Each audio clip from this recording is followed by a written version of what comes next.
Praise the lord. ప్రభు పేరిట మరొక దినంలోకి మీకు అందరికీ వందనాలు. ఈ దినం పరిశుద్ధాత్మ దేవుడు మన కొరకు ఏర్పాటు చేసుకున్న వాక్య భాగము అపోస్తలైన పౌలు గారు తిమోతికి రాసిన మొదటి పత్రిక 6వ అధ్యాయము 1-10 వచనాలు. దేవుని నామమును ఆయన బోధయు దూషింపబడకుండునట్లు దాసత్వమును కాడి క్రింద ఉన్న వారందరూ తమ యజమానులు పూర్ణమైన ఘనతకు పాత్రులని ఎంచవలెను. విశ్వాసులైన యజమానులు గల దాసులు తమ యజమానులు సహోదరులని వారిని తృణీకరింపక తమ సేవాఫలం పొందువారు విశ్వాసులను ప్రియులైన ఉన్నారని మరి ఎక్కువగా వారికి సేవ చేయవలెను. ఈ సంగతులు బోధించుచు వారిని హెచ్చరించుము. ఎవడైనను మన ప్రభు అయిన యేసుక్రీస్తు యొక్క హితవాక్యములను దైవభక్తికి అనుగుణ్యమైన బోధన అంగీకరింపక భిన్నమైన బోధన ఉద్దేశించిన ఎడల వాడేమీ ఎరుగక తర్కముల గురించియు వాగ్వాదముల గురించియు వ్యర్థముగా ప్రయాసపడుచు గర్వాంధుడగును. వీటి మూలముగా అసూయ, కలహము, దూషణలు, దురానుమానములను చెడిపోయిన మనస్సు కలిగి సత్యహీనులై దైవభక్తి లాభ సాధనమునకు మనుషుల వ్యర్థ వివాదములు కలుగుచున్నవి.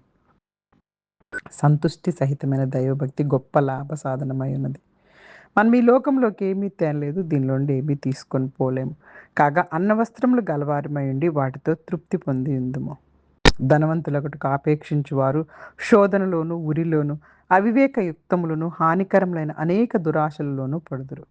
అటివి మనుషులను నష్టంలోను, నాశనంలోను ముంచివేయును. ఎందుకనగా ధనాపేక్ష సమస్తమైన కీడులకు మూలం. కొందరు దానిని ఆశించి విశ్వాసం నుండి తొలగిపోయి నానా బాధలతో తమను తామే పొడుచుకొనిరి. హల్లెలూయా, హల్లెలూయా.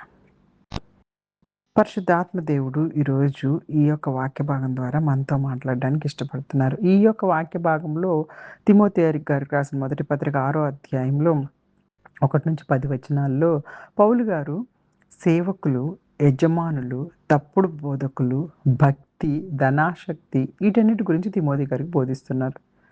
నేటి కాలాల్లో కూడా ఇలాంటి బోధనలు అనేకమైనవి మనము చూస్తూ ఉంటాము. ఇక్కడ చూస్తే దేవుని నామము ఆయన బోధయు దూషింపబడుకున్నట్టు దాసత్వపు కాడి క్రింద వారందరూ తమ యజమానులు పూర్ణ గౌరవానికి పాత్రులుగా ఎంచుకున్నారు. అంటే ఆ కాలంలో చాలామంది దాసులుగా ఉండేవారు. పౌలు గారు తిరుగుబాటు చేయమని కాదు కానీ యజమానులకు క్రీస్తుని మహిమపరిచే విధంగా విశ్వాసంతో, గౌరవంతో సేవ చేయమని చెప్పారు. వారు చెడుగా ప్రవర్తిస్తే దేవుని నామకానికి అపకీర్తి వస్తుంది. ఉద్యోగంలో యజమానులను గౌరవించాలి, నిజాయితీగా పనిచేయాలి, మన ప్రవర్తన ద్వారా దేవునికి మహిమ కనిపించాలి. విశ్వాసులైన యజమానులు ఉన్నారని వారిని తక్కువగా చూడకూడదు.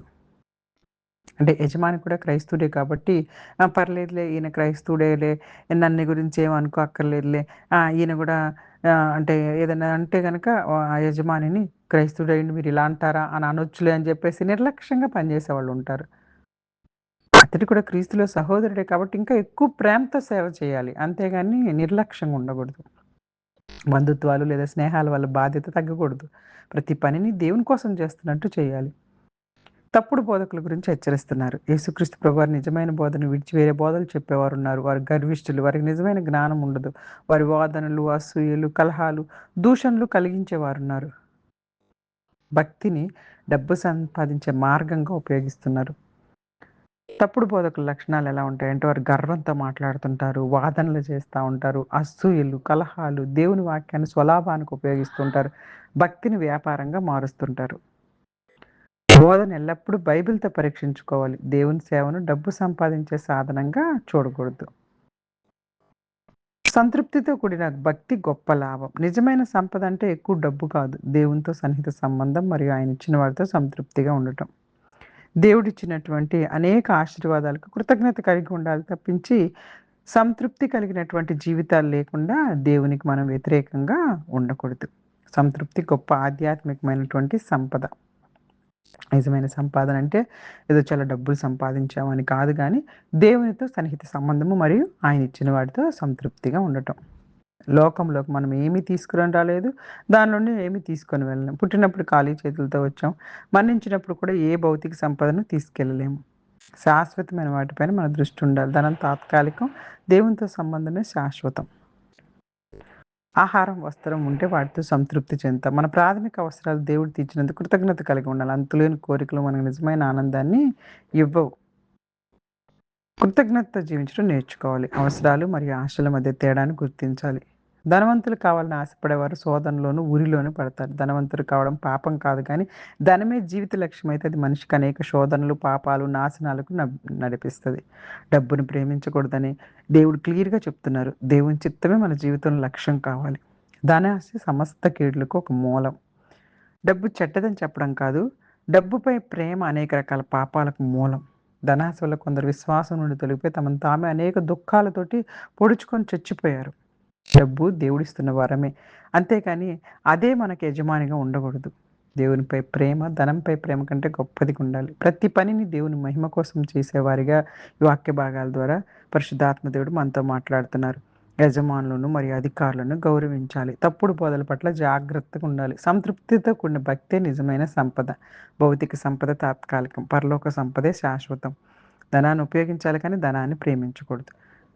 దేవునితో ఉన్న సంబంధం జీవితంలో అత్యంత విలువైన సంపద. దినం మనం చేయాల్సిన ప్రార్థన, పరలోక తండ్రి సంతృప్తితో కూడిన భక్తి జీవితం మాకు అనుగ్రహించు. ధనాశకు బానిసలు కాకుండా నిన్నే మొదటగా వెతుకుతూ జీవించే హృదయం మాకివ్వు. మా పనుల్లో నిజాయితీ, వినయం, విశ్వాసం కలిగి నీ నామాన్ని మహిమపరిచినట్లు మమ్మల్ని నడిపించమని యేసుక్రీస్తు వారి నామంలో ప్రార్థించాలి.